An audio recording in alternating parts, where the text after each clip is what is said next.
নদীর পাঁচমিশালি মাছ আপনাদের কেমন লাগে? আমার কিন্তু দুর্দান্ত লাগে। Hello everyone, this is me Rita Raktita. আসসালামু আলাইকুম। আশা করি সবাই ভালো আছেন। আলহামদুলিল্লাহ, আপনাদের দোয়া এবং ভালোবাসায় আমিও ভালো আছি। আজকে আপনাদেরকে রান্না করে দেখাবো নদীর টাটকা টাটকা পাঁচমিশালি মাছ।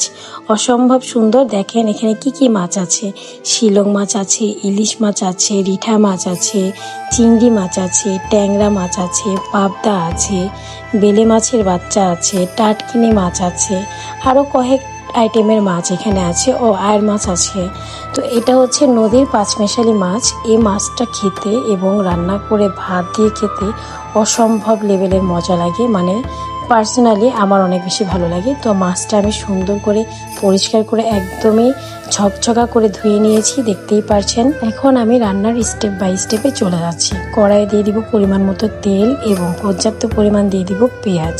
পেঁয়াজটাকে ভালো করে সুন্দর করে নেড়ে চেড়ে নিব। এখন দিয়ে দিব সামান্য পরিমাণ আদা রসুন বাটা।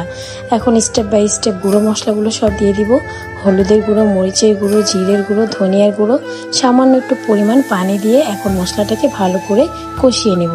এই পর্যায়ে দিয়ে দিচ্ছি ঝাল ঝাল কতগুলো কাঁচামরিচ এবং পরিমাণ মতো লবণ। এদিকে আমি মাছগুলো ধুয়ে ঝরা দিয়ে রেখেছিলাম। সেই মাছগুলো এখন আমি এই কষানো মশলার মধ্যে সব কয়টা মাছ দিয়ে ভালো করে নেড়ে চেড়ে কষিয়ে নেব।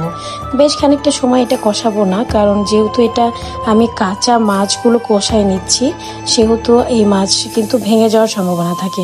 হালকা একটু নেড়ে চেড়ে দেখেন আমি কয়েকটা টমেটো দিয়ে পরিমাণ মতো ঝোলে যে পানিটা দেওয়ার, সেই পানিটা দিয়ে এখন মাছটাকে ভালো করে ঢেকে দিব। এই নদীর পাঁচমিশালি মাছ রান্না করতে কিন্তু খুব একটা সময় লাগে না, খুবই স্বল্প সময় রান্নাটা হয়ে যায়। দেখেন আমার তরকারি থেকে সুন্দর বাবলস চলে আসছে।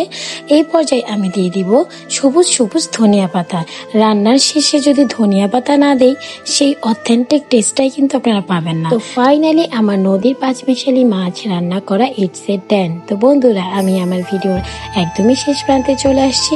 আপনারা যে বা যারা আমার ভিডিও নিয়মিত দেখেন তাদেরকে অসংখ্য ধন্যবাদ। আবার নতুন কোনো ভিডিওতে আপনাদের সাথে দেখা হবে। ততক্ষণে লাইক দিয়ে, কমেন্ট করে, শেয়ার করে পাশে থাকবেন। আল্লাহ হাফেজ।